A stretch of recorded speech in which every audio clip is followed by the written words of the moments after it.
Hey everybody, welcome back. This is the Sports Counterpoints podcast. I'm GB. You got Brian, you got Coop. What's up, guys? Going on? And good to be back. Good to be back, man, for sure. Today is November the 1st, 2022. It's the first of the month, like Bone Thugs said. We'll be talking about the NFL and the trade deadline. Had some cool moves happen. We'll talk about the NBA, specifically talk about the Nets. The Lakers actually get a win. Miles Turner sending out the bat signal and anything else that pops up for the guy. So let's start with the NFL.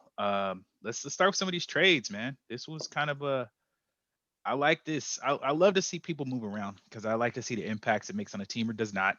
And these were actually felt like some good moves that happened here, right? So, um, anyone you Man, guys want put specifically to start off with, or anything that was well, just really groundbreaking to you, well, as ground Brian shaking? alluded earlier, there were over 20 trades. Looking at them, man, I know the one that stood out to me. I'm gonna let Brian start with the Minnesota one, but one that stood out to me was the Bears. They're actually moving towards, I guess, this century where they're getting offensive people. They have a lot of draft picks, and they gave up one for Claypool, which is good for the Bears. I'm not saying it's going to work out or not, but it's a step in the right direction for seeing what they have with Justin Fields and trying to get him some help. So I like that move for the Chicago Bears. And Pittsburgh has a bunch of receivers, and they always know how to draft receivers. So giving up Chase Claypool isn't going to be much for them, and they need some Sure. offensive line help and maybe well, they don't need defense but offensive line help. So a second round pick will help them a lot. So I think that was a win-win for both teams. What about you, Brian? Yeah, I agree. I mean, look, Pittsburgh doesn't have anyone to throw the ball at this point in time, so they really don't need them wide receivers. And Chase Claypool is a huge upgrade for the Chicago Bears offense. One that already has a completely underappreciated running back in David Montgomery. I think he's always been very, very solid. Now, the problem for most people is that we follow sports as a fantasy football group, and he's a horrible guy to have as your fantasy football running back because Justin Fields always steals his touchdowns. But you add, a real wide receiver, a running back, and a quarterback that seems to be trending in the right direction. I mean, he's not something that people are going to be looking for as their starter on a fantasy football team, but he's trending in the right direction. And this is just a great treat. And they didn't give up that much. A second round pick, if they had the opportunity to draft Claypool with a second round pick, they would have taken that. So they didn't have to give overbuy, and Pittsburgh didn't have to oversell. You're right. This is a great trade for both sides. I'll jump right in on the next one, which was another one that we were going to talk about, which is Minnesota. I have not liked much that Minnesota has done this season, but I like this trade a lot. I also thought that it was genius of them to make the trade and announce the trade, and then announce that Irv Smith, their starting tight end, is out for close to 10 weeks. Right, so they made sure, and this is something that Arizona did when they made a trade over Yeah. there. Mhm. They did the same thing with Robbie Anderson. But it makes so much more sense. You don't put that business out there because the price would have gone up. And this trade, all they gave was a second and a third for 2 fourths and the player. So they gave up 2 picks that are a little earlier and got 2 picks that were later. They're still on the board for the same number of picks in the drafts. And ultimately, I think that TJ Hawkinson, he offers a threat. He does not need to go out there and catch 20 passes a game in order to show his value. All he needs to do is be able to run routes and take one guy off of Justin Jefferson because he's getting triple teamed on every single play. And I think that TJ Hawkinson is still good enough to run routes, pose a threat to the defense that they're going to have to at least cover him. So I thought that was a pretty solid trade.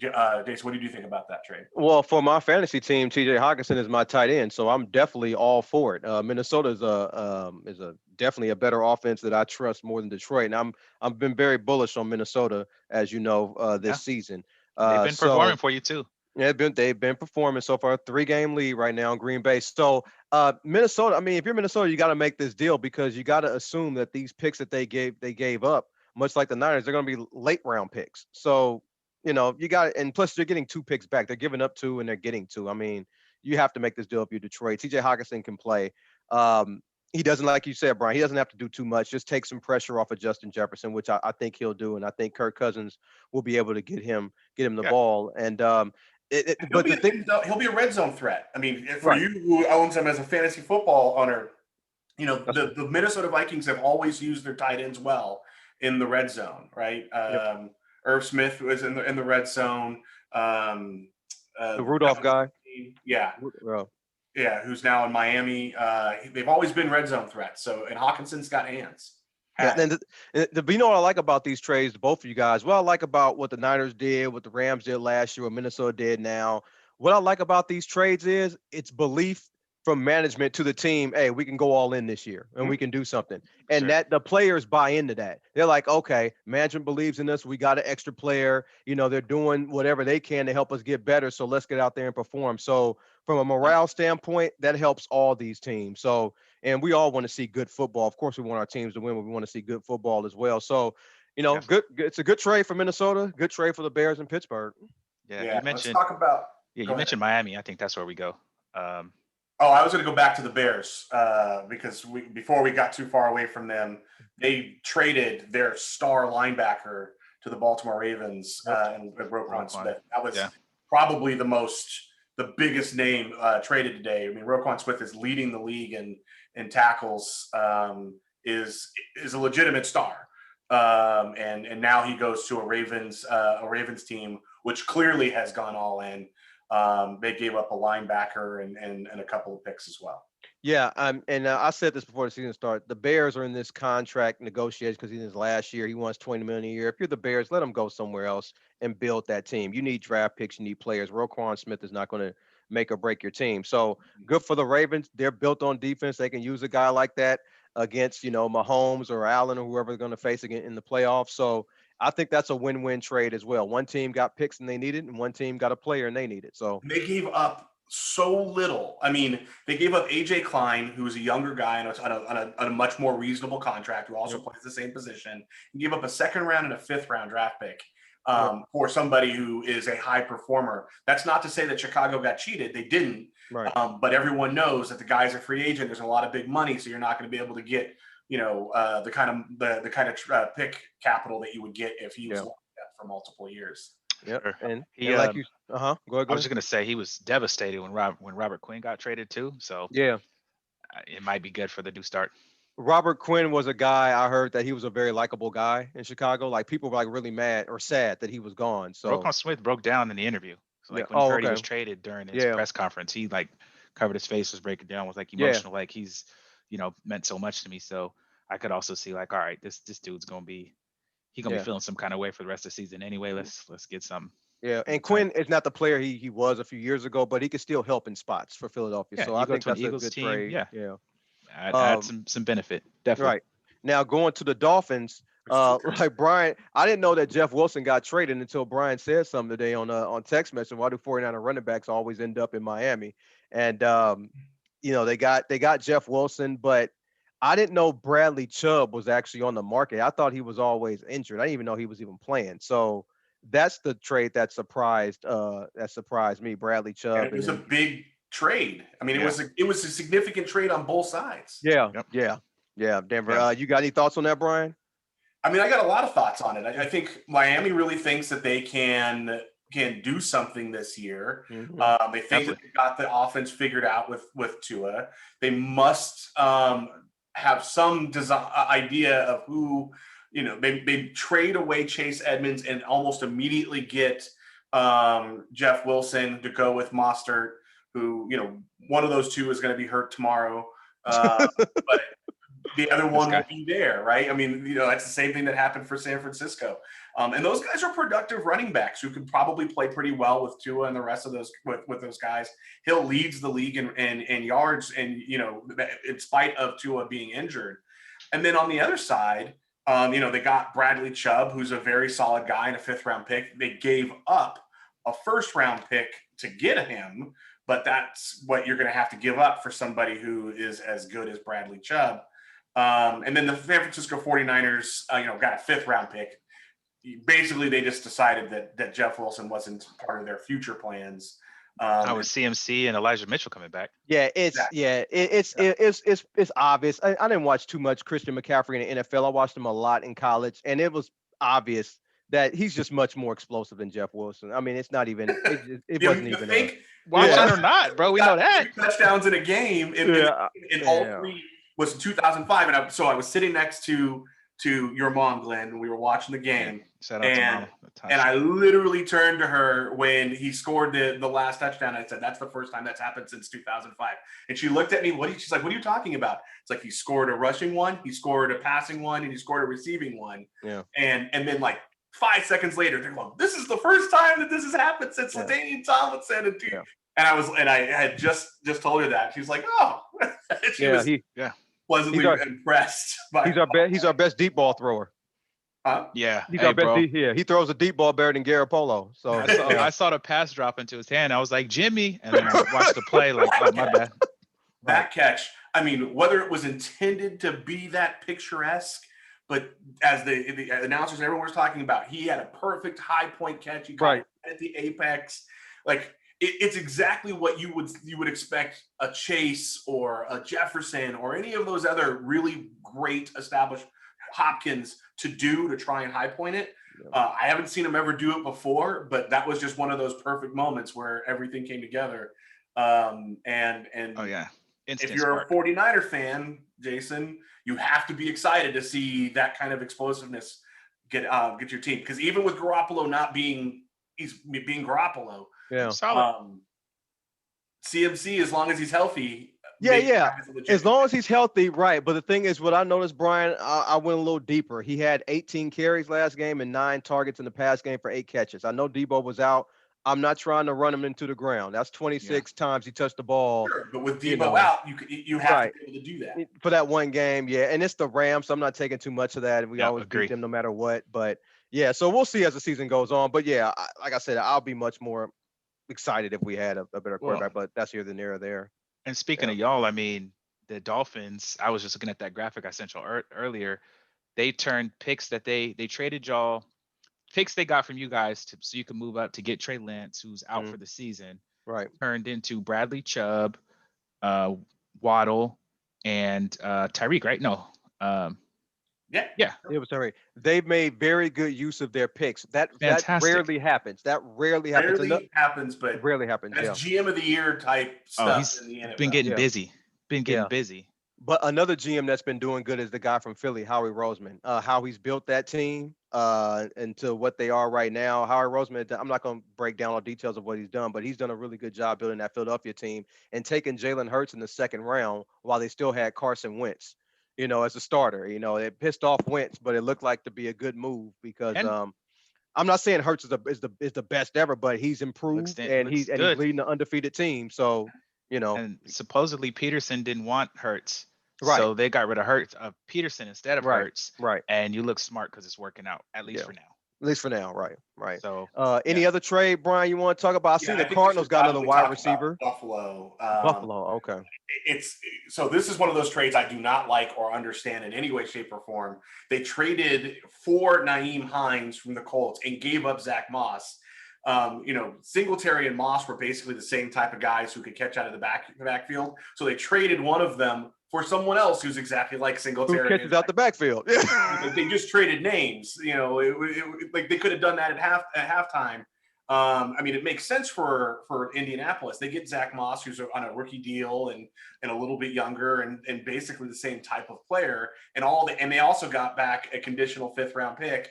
So they got another pick and they, Nyheim Hines, he might have fit pretty well behind a Taylor in that offense, but there was nothing special about him, and they got back basically the same running back. I actually think Moss is pretty good. I've been kind of high on him when he came into the league. Yeah, I back when he was a rookie. I think it was last year, before.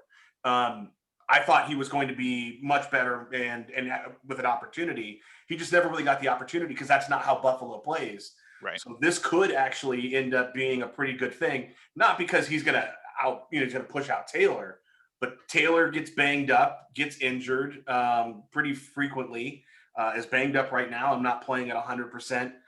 Zach Moss might get a chance, and that might actually equal a real opportunity for him. So anyways, the trade doesn't make any sense at all for Buffalo. There were so many other guys that they were talking about available. Cam Akers is definitely available. I mean, they basically sent him home and said wait for a trade, and then never traded him. Yep. They were talking about Alexander Madison, the backup to Minnesota's Cook. I'm really glad that Minnesota didn't trade him away because he is a starting caliber running back when he gets a shot. And then, obviously everyone was waiting for the moment to see where Alvin Kamara might have gone. And that didn't happen. And Buffalo could have done that. But the one thing Buffalo clearly made clear very early on, they didn't want to give up a ton. Yep. They get something back. They held to that. I personally think that they should be going all in on this season because they have one of the best defenses and clearly have one of the best quarterbacks. But they did their thing. They whatever it is that they're trying to do, they executed the way they wanted to execute. The results are going to have to be what they are. So yeah, that's what it comes down to, Brian. They didn't want to give up anything, so that's why they didn't get nothing. So yeah, that's what it comes down to. Do you think after the moves that happened today, with Buffalo basically standing pat when taking Nyheim Hines for Zach Moss is not a big mover, do you think they're still the most talented team in the NFL? It's the most talented roster up and down, yes, but just because you have a talented roster doesn't mean you're going to actually win the Super Bowl. Yeah, you know what?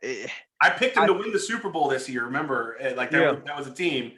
And ever since I did it, I was like, but I know they're going to make a move and get a running back, and they just never did. Yeah, I mean, if Buffalo wins the Super Bowl, we're all not going to be surprised, except people in Buffalo. I mean, if they win the Super Bowl, we're not going to be surprised. If they don't win the Super Bowl, we won't be surprised. People in Buffalo will, but we won't be surprised. So, I still think it's a two-headed race in the AFC between KC and Buffalo. We'll just have to see how it shakes out. But I don't think any trade that happened today, Brian, significantly put somebody over the top. I just think it kind of bolsters the teams that they have now and, just try to strengthen their position of what they have now. Yeah, I think it makes Miami and Baltimore better. Really? Okay. Is a big deal on that side. I think that they shored up Miami. I don't know that means they're going to make the Super Bowl. Yeah. An injury here or something there, and those teams can easily step into positions that they might not have otherwise had.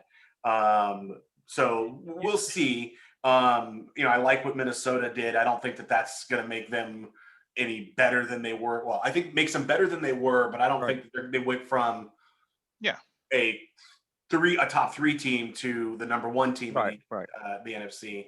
One point about Miami though, Brian. Yeah. I worry about them because historically, when they go on the road in the playoffs in these cold places like Buffalo and stuff like that, they've never performed well. So I kind of worry that they're a team that actually needs a number one seed to actually have a successful playoff run. Because if they have to go on the road, I don't really have that much confidence in to go somewhere like Baltimore or go somewhere like Buffalo or KC and win a game. I just don't see them doing that, what Cincinnati did. That's just me personally.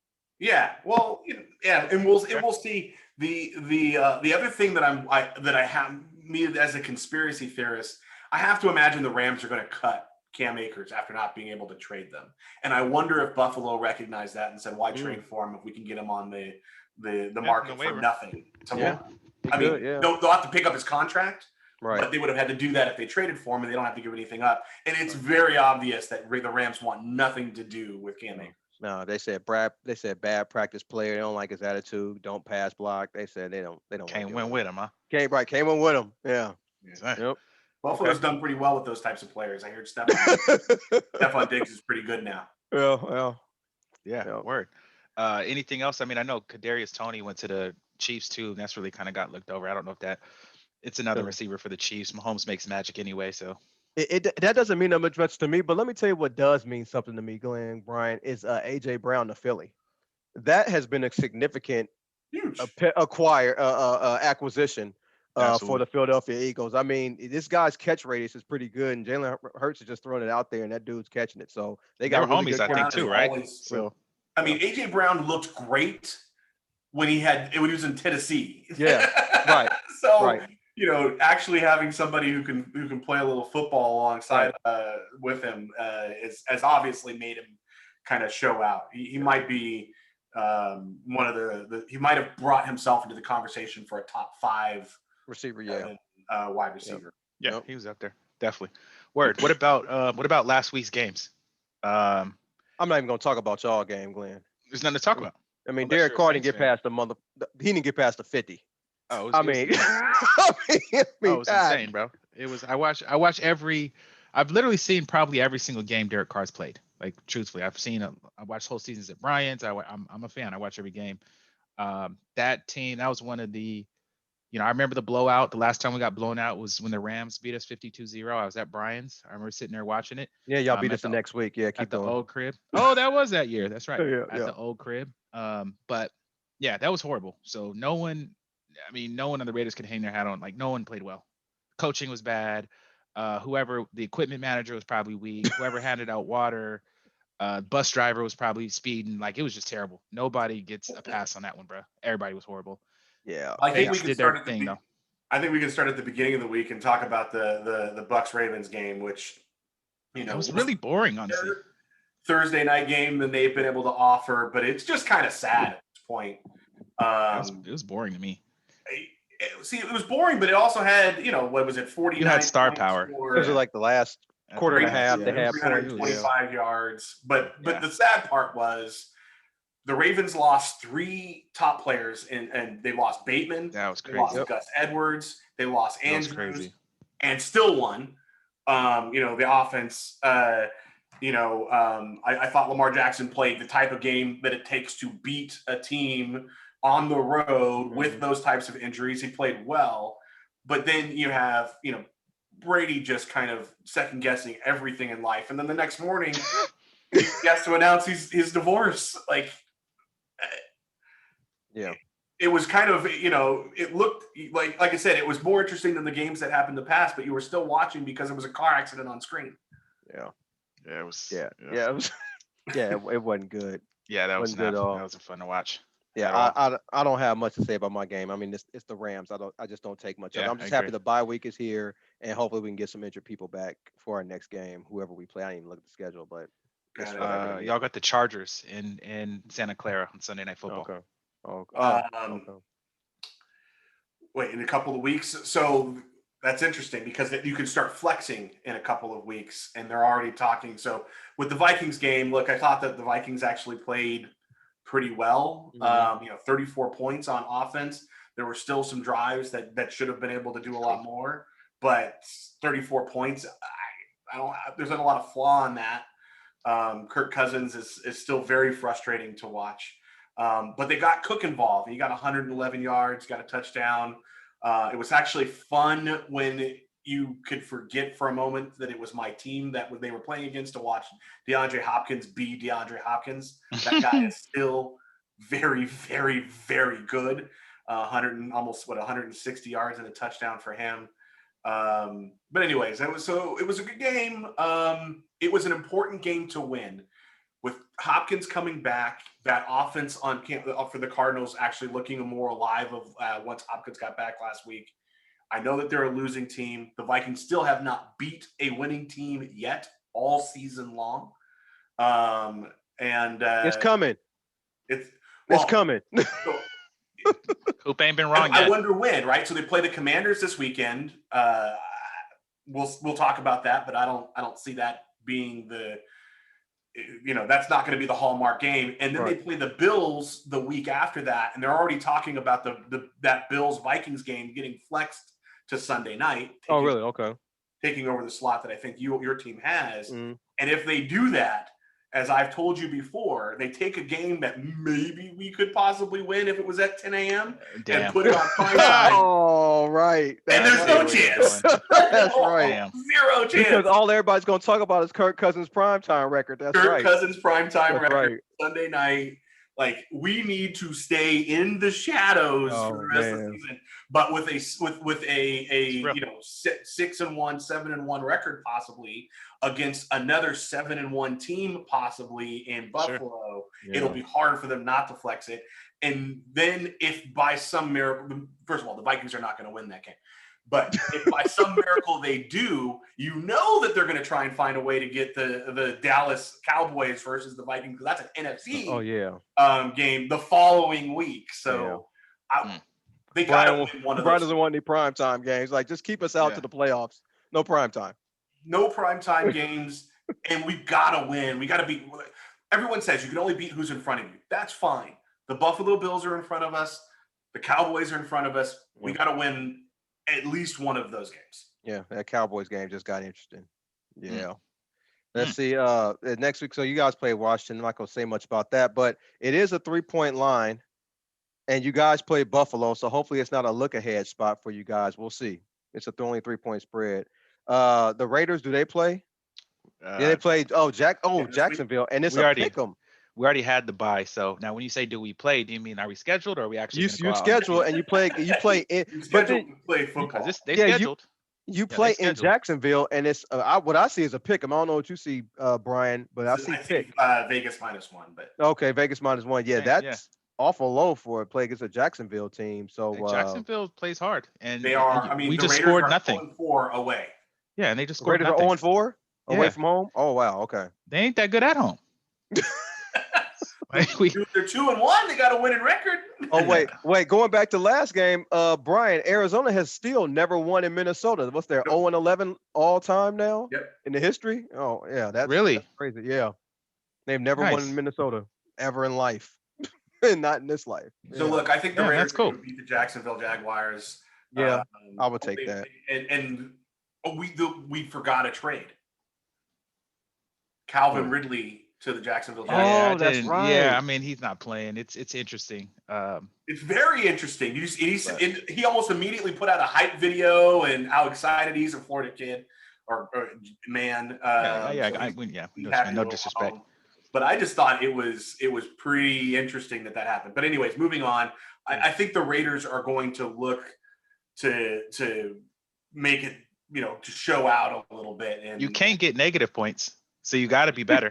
And if you all lose this, I think Devontae Adams may very well get on a plane and go home. I don't know. I'm going back to Green Bay. It's possible, and I'm gonna tell you why. What I saw last week, Glenn Bryan.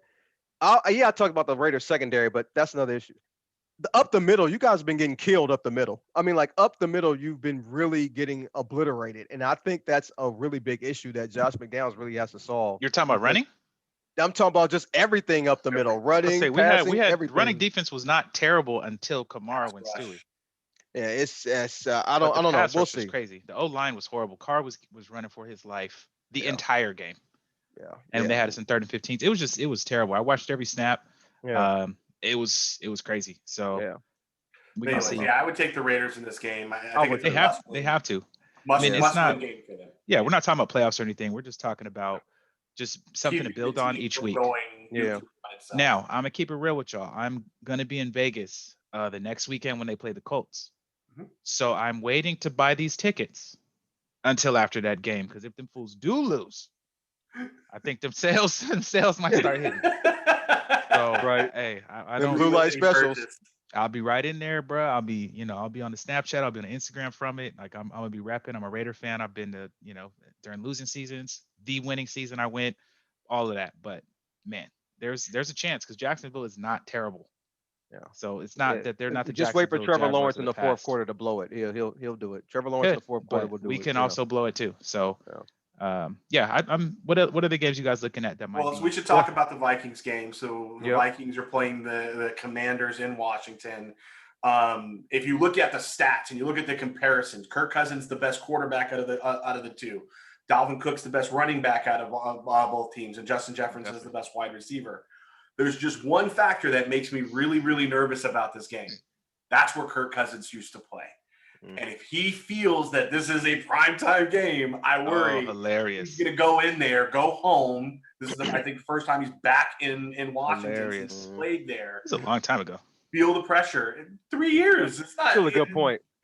And so I worry about that aspect of it. And I think, and you have to imagine that Vegas recognizes that, because Minnesota's only a 3.5 point favorite with only one loss, 6-1, and they're playing a 4-4, Washington team that really doesn't have a whole lot going for them. Terry McLaurin's great, there's players on that team, but they're not a team that anyone is overwhelmingly worried about, generally speaking. and Minnesota's only favored by 3.5. If Buffalo were playing the same team, or if Philly were playing the same team, it would be over 7. Yeah, it'll be 7. Yeah. 7. I didn't think about that point, Brian. Him going back there, he could feel it's a primetime game. I was looking at it more. It could be a look ahead spot to the Buffalo game. Maybe they're looking ahead to Buffalo, and that's probably, and it's a road game before Buffalo, so that's probably why it's 3.5. I didn't even think about the other spot. So Yeah, this may it could help be. him not look ahead though. So that could also be a No, benefit. I don't think he's. I'm sure that when the schedule came out, Kirk Cousins circled this game. He left as a free agent though, didn't he? He didn't get traded. No, he left as a free agent, because they franchise tagged him twice. So so it's not like they couldn't work out the long-term deal, but still, you're coming against a former team. You go, you only played in one place. You're going home essentially. It's a significant thing. I think he's comfortable with where he is, but I worry about if there's any player who's you have to worry about their mental about these types of things, it's Kirk Cousins. Real. That's Real fair. talk. Yeah, there's 3 games on this schedule that intrigue me. This one I said during our kickoff show, I said that Detroit will beat Green Bay at home, and they're playing this. Well, they're playing in Detroit though. They're playing Detroit. That's right, what he means. That's what I said. Yeah, Detroit win at home. Detroit at so home. Green Bay is favored by 3.5 at Detroit. I'm going to stick with Detroit winning the game outright. I'm going to stick with it. I said it, even though it's almost a Titanic. It's almost a Titanic, but yeah, I'm gonna stick with that. Who would you take on the point spread, Brian, on this one? I'm gonna. Green Bay has to win by 3. I'm gonna ride with you on this one. They got to win by 4. Ride with you on this one. Okay. I'm gonna go with Detroit.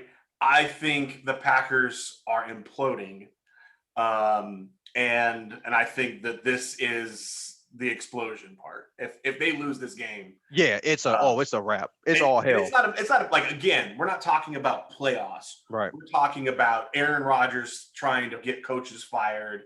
Aaron Rodgers going public with his dislike of the wide receivers, those types of problems, which you can't come back from next season. Yeah. And that's the same thing I worry about for the Raiders, if I'm honest, is that if they have that type of explosion, even that it takes it, you can't come back from that mess. People remember, Romeo Dubes will remember that Aaron Rodgers is like, none of the wide receivers in here are any good. We let Adams go. That's why we're losing. It's the coach's fault. Like, no one can forget some of those things that you say when you get to those desperate points. And I think they're at a desperate point.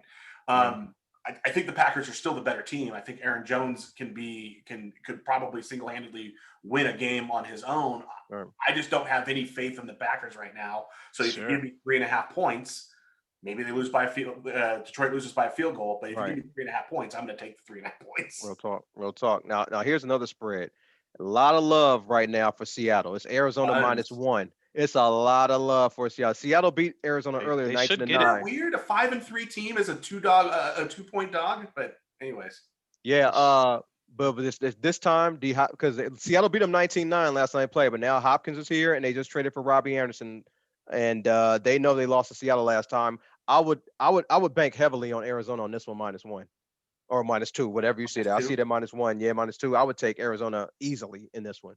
D-Hop is giving them a spark. Yeah. So here's why I haven't got to watch the Arizona team very closely last week. Their offense is real, and they can put up points. And so I think that's enough to go in and beat a Seahawks team. I don't think this is to take away anything from the Seahawks. Right. I think that they're a solid but not great team, and they're playing a team that's on the rise. I think that the Cardinals record kind of makes people think that they're less than they are. Right. They're without D-Hop for a lot of. You didn't have D Hopkins. Exactly. Yeah. The Seahawks are. I don't think they're getting enough credit though. Yeah. They drafted well. All them guys are playing hard.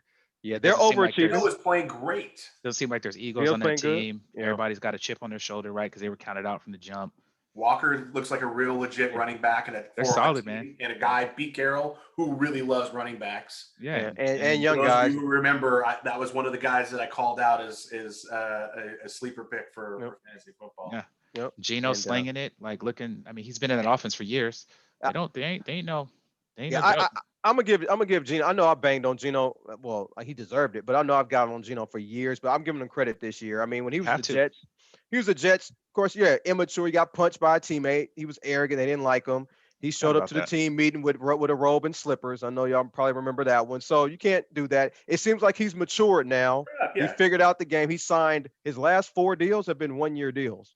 Yeah. So I mean, and then he's playing this year. I'm not saying he's great. I'm not saying he's a Pro Bowl. I'm not even saying they're gonna make the No. playoffs. But as a Great person, stopgap. I'm actually happy for Gino because it seems like he's figured it out maturity Yeah. wise or mental wise what it takes to be an NFL And quarterback, and all he's that doing his said, you're thing. going to pick the Arizona Cardinals. Oh yeah, I'm picking Arizona. Yeah, yeah, I'm I'm picking with you. I hear, Watch that. like Glenn. It sounds like you might not be. No, I think Seattle wins. Okay, and now this is the last one because They this have to win. line right here, I think is begging you to take one team, and I think this other team might win. It's Baltimore and New Orleans Monday night. I got to see Baltimore -2.5, and it looks like to me Vegas is begging people to take Baltimore on this one because all they got to Well, do I is go see about 3 Baltimore points. -3. You three? Baltimore Okay, -2.5. I think is actually a different spread. okay. You're right. I would say that at 2.5, they would want you to take Baltimore. If it's moved to 3, that just means a lot of people did. Yeah, right, right, That's they right. took that opportunity. So you know me, I really like Baltimore this year. Most years, I think Baltimore is going to go in there and win. We still don't know if Michael Thomas is back, and I do think that that's a pretty big deal Yeah, if Yeah. they have Michael Thomas and Alvin Kamara.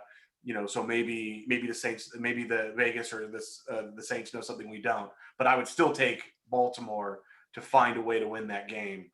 Yeah. yeah. I'm gonna take New Orleans, especially you said Mark Andrews was hurt. Mark Andrews is their passing game. If they don't have him, I And think that's a Bateman. significant blow. And who? And Bateman. Oh, I John ain't worried about Bateman. Roberts. He's the wide receiver from Minnesota. I remember him. Yeah, yeah. Andrews is a really good. I know people talk about Kittles, they talk about Kelsey, but Andrews is good too. And Yeah. I think if he's out, Yeah. I just think that's a big blow to that offense. So I would take New Orleans that Okay, game well, on they Horns this still one. riding have high right now too. their top wide receivers. They still have their top quarterback and their top running back, Okay. Lamar Yeah. Jackson. Yeah. Oh, right. He's both. That's right.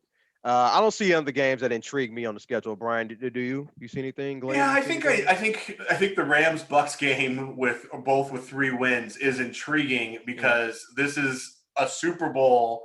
When they put this game on there, they're like, oh, we're gonna have like a Super Bowl caliber game with Brady, with Rams going there and that's not what this is. I think that this is also one of those last ditch effort type games. So nobody in the NFC West has seized control of that. So Yeah. Rams win puts them back in the conversation to make that, especially if Arizona beats Seattle. On the other side, the Bucks are still the team in the NFC South that is expected to make the playoffs. They're not number one. The Atlanta's the number one is the division leader. But if you look at Vegas, you look at odds, everything else, they still have the Bucks as a pretty distant favorite to be the team out of that NFC South. Yep. And both of these 3-win teams need to win this game to right the ship and put them back in a situation. So I think that's a really interesting game there, and it's TB -3 at home, which is about what you would expect. And quite honestly, I think I think that the Bucks are going to win that game just because I think that they're going. I don't think Brady will let them lose. I think that's pretty much what that is. I just think, even though Tampa Bay can't run the ball, I just don't believe in the Rams defensively. And I think Cooper Kupp got hurt or nicked up last game, and that's their pass He'll game. play, I So think. yeah, I think he'll play too. I don't think he'll be 100%. So I would take Tampa Bay in this one. Cool. Yeah, those are the only real games that are super intriguing or interesting. I mean, there's other games I would watch. I'll watch the Dolphins-Bears game because I'll be curious to see how that all goes down. I mean, both of them made a bunch of moves and that kind of stuff, but we don't need to talk about all those things. Right. Some of those will get interesting just because of the quality of the teams. But is anybody going to watch the Eagles-Texans game? No. It's a 14-point favorite, 14 for Eagles.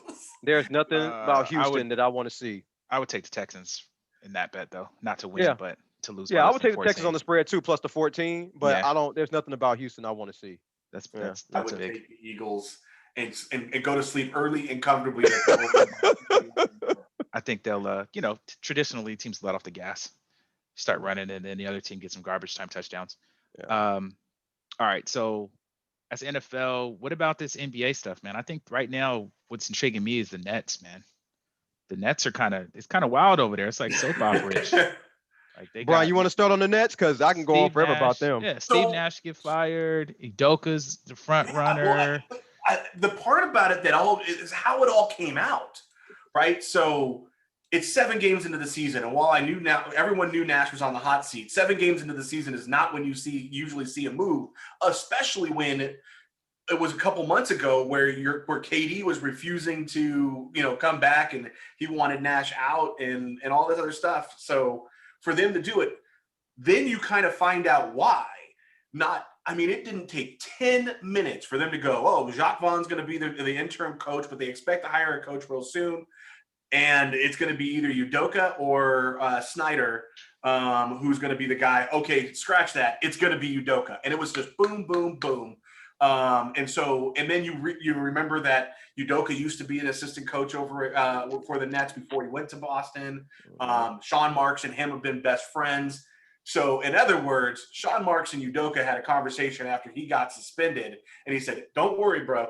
This is going to be the shortest suspension of anyone's career for a full season. We will have you on this team soon enough." And he was waiting for this moment, I think, since he was talking to him. And I honestly think that while KD was taking a nap while this went on, I think at some point in time, Sean Marks said, "Don't worry, we got you, but we got to make it look right.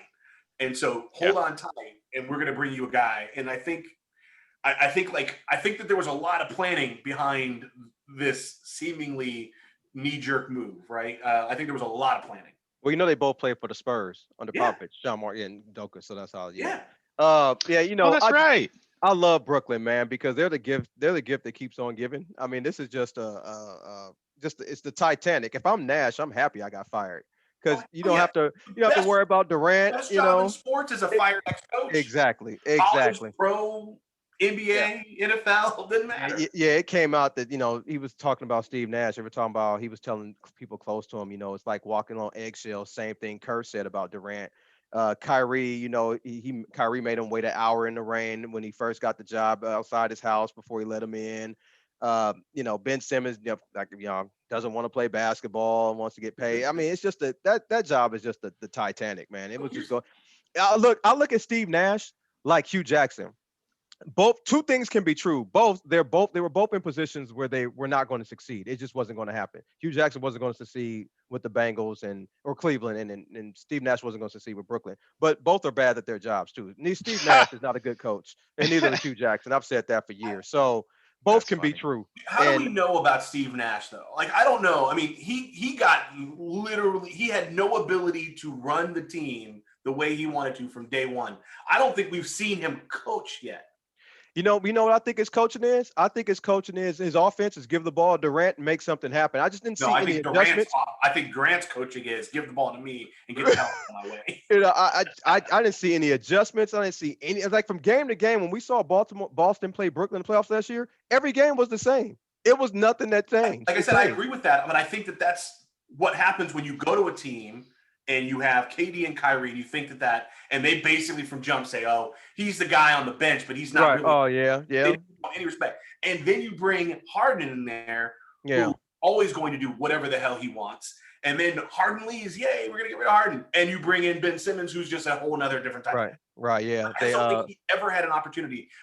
I do think that here's what I could see. I could see him rebuilding his career after a few years and playing for either a rebuilding Suns team when that whole thing kind of finishes blowing up, or going and playing for Toronto because he's a Canadian. Yeah.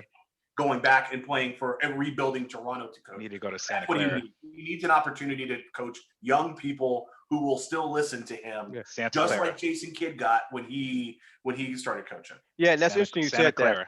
Right.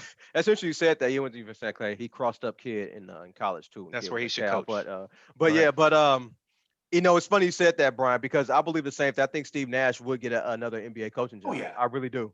It's bad, even though things work. I think people will look at that Brooklyn situation and be like, "Oh yeah, nobody could succeed in that situation." He's got great talking points. He's like, who are you going to tell to listen to? Right. KD, Kyrie, Harden, or Simmons. Right. And then Udoka. Yeah. I want Udoka, whatever. I want him to coach that team just to see how they perform. I want to see if they listen to him. See, because Kyrie is on his own planet. So I don't know how you get him rein him in at all. But I'm so glad that the Lakers don't have him. oh, he will. He'll come by. Don't worry. I He'll don't come think by. he's yeah. Glenn thinks I'm a jinx. I No, mean, he's gonna everyone you come. said has come to the Lakers. So He's gonna come. And now Jock Vaughn and his 28% winning percentage as a coach is the coaching the team now. So GB, you got any thoughts on he Brooklyn? wasn't gonna win anyway. I think it's an awesome. This is I was talking to mom the other day and just saying like this is why we love sports because yeah, you have the games and you know who wins and loses, but the backstories, man, it's legit a soap opera. Like Udoka, he got all this personal stuff comes out. This guy's not gonna coach for us, and then he's in the middle of that gonna go to the Nets, damn near the same day that Calvin Ridley is traded while suspended from the Falcons to the Jags. Like, Good bro, day for suspended people, huh? did he do this on purpose? Like, Or how you does take this, Deshaun Watson early before midnight just to make it a trifecta? bro? Like, how do you even? It's crazy. Man. So Well, Yeah. I'm Jock just Vaughn is curious to 0 see. 1 because they lost tonight. So Yeah, Who? so Jock Vaughn is 0 they lost to 1. the Bulls. Oh, well, he has a 28% win percentage, so now I guess it's down to 27. So okay, all right, there They it lost is. to the Bulls, and the Bulls team has been together and Yeah. can play. So I'm just curious to see what happens. I don't. I don't know. I don't know. I don't think we'll see what happens with Nash too. I get what you're saying, Brian. He really didn't get the chance to coach, fine, but you know, my talking point is like, so basically, you can't hire him on a team with any established stars or anybody who's not gonna It's not established respect his stars, man. It's game established or head cases. All of those whatever. guys are established head cases. They've been Yeah. cut. They've been on winning teams before. Yeah, I get Brian's point. I All get them Brian's guys, point. all them No. guys have a championship. Kyrie, no. Everybody, yeah, everybody but Harden has a championship. And KD went to a team that was already winning when he got there. I mean, Still won. Yeah, but that's like And saying was a major factor in somebody winning. who's on the bench has been on a team that's winning. I don't know. He was We'll see. major in the wins. Well, but yeah, we'll see. I get your point, Brian. I just don't think he can coach. I just don't think we see. know yet. I'm not Yeah. saying he can or he can't. I'm not saying Right. he's going to be good. I get your point. But he'll most certainly get another He'll get opportunity. job. Yeah. Why not take that job? So. So we'll see. It's interesting. Speaking of other teams that are dumpster fires, the Los Angeles Lakers Yeah, we had to talk about this. got a win. And Westbrook came off the bench and looked fantastic. Best player in the league. 18, 8, and 8. You know what I mean? Got the win for us. And he's coming off the bench the rest of the season, though, right? Isn't that Well, isn't that they the said plan? they were going to try it and see. Yeah. Yeah, we're Yeah. gonna see.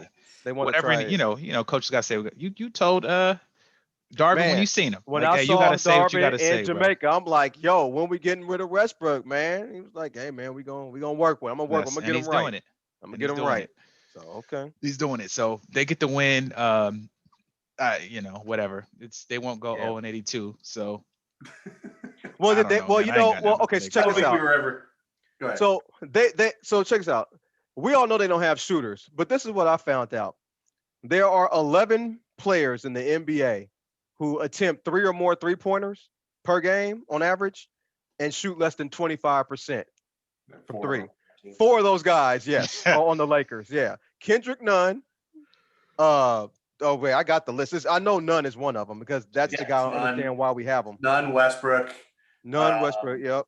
Oh, Beverly and Walker, Lonnie Walker. Yep, and Patrick Beverly. Yep, those are the 4 guys. And Russ. That's just the.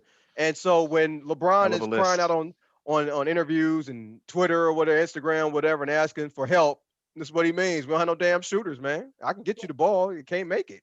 We've figured out the Westbrook problem. You put him on you start him with the second unit and he plays well, right? I'm joking when I say that. Right. But what are we going to do to figure out the Beverly problem? Because he's still in the starting lineup. He's still awful. He still can't shoot. He is still a negative player for every single game this season. He's still awful. Is basically what I'm trying to say. Yeah, he gets paid $11 million too. $11 million. Chop if you can get it, man. Yeah. He will wave a white towel in the air from the bench for another team next year. Yeah, I watched a little bit of the Warriors game, the first game of the season. I didn't watch any more games until the last 5 minutes of the Denver game. Lost today in Miami too. Yeah, I didn't watch that. Yeah, I didn't watch none of that. Yeah. I saw they were winning against Denver and they were winning most of the game. That's why I watched the last 5 minutes and they celebrated as if they won the damn championship.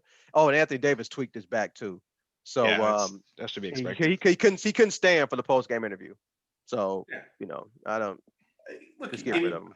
he played. He got through that game, and he still dropped 23 points. He was I think the best plus minus player. He was 10 for 18. Oh no. Which is pretty darn respectable for a guy with a best. Yeah, he went up for a rebound, and all of a sudden he was killed over. So yeah, Pretty He standard. also had 15 rebounds. Yeah. For a keeled over guy, I think. Look, obviously he's well aware of his reputation because in years past when he was hobbling up and down the court like he would have been out of the game and in the locker room. yeah. But he's now played through injuries twice where he's been hurt. Well, Bro, stay the injured. NBA anymore, they don't have Respectfully. to. Kawhi, who hasn't I played can't for do none of 6 of 8 games Yeah. for the Clippers. Kawhi will have an injury that takes 6 months, 9 months, and he'll be gone for 18.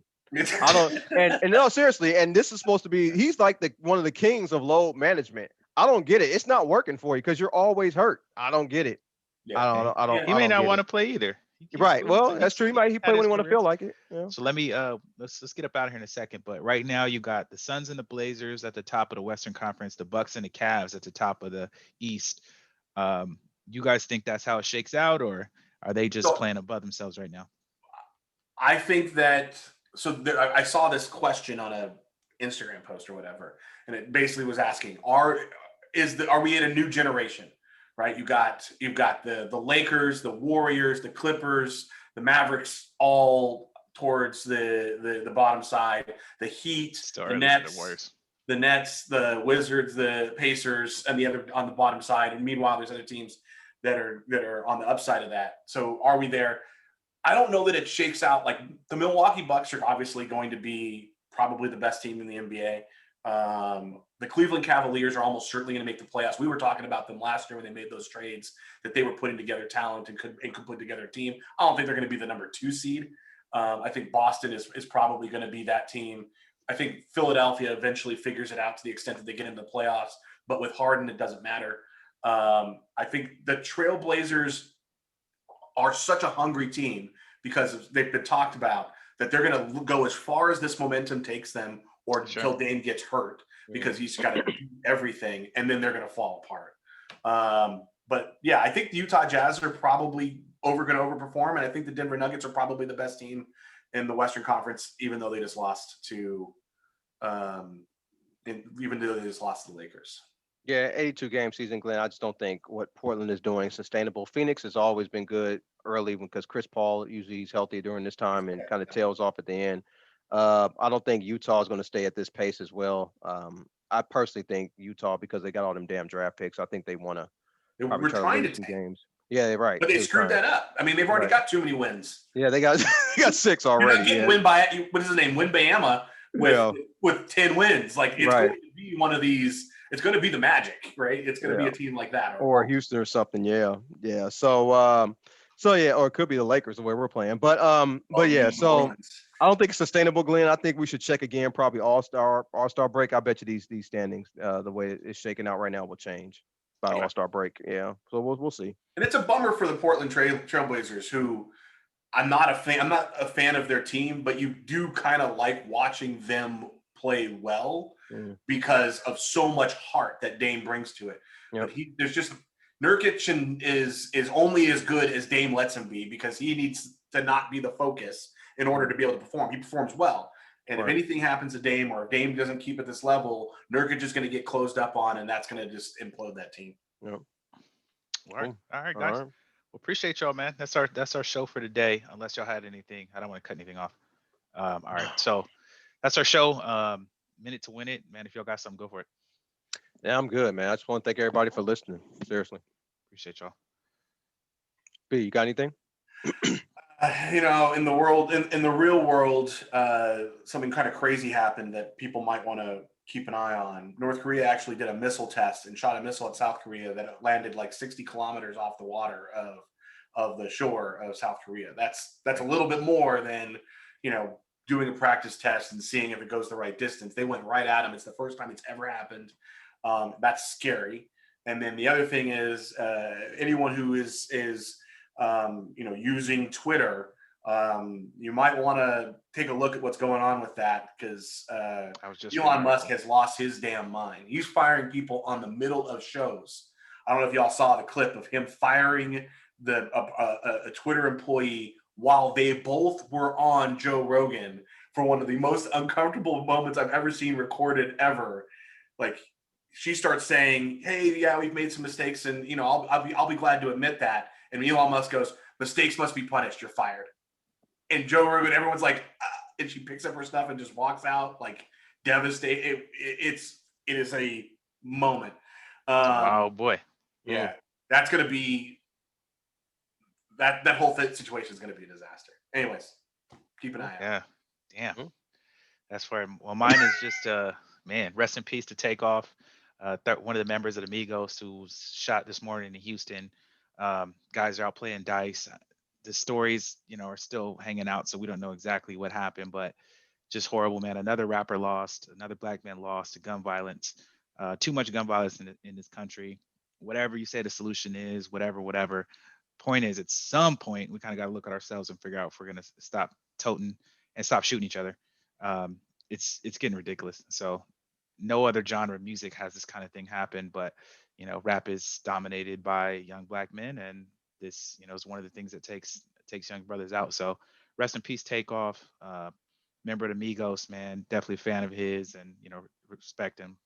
Prayers up for him and his family. So that's our show. We appreciate y'all for listening. Check us out on your favorite platform. We will catch you next week. It's a Sports Counterpoints podcast.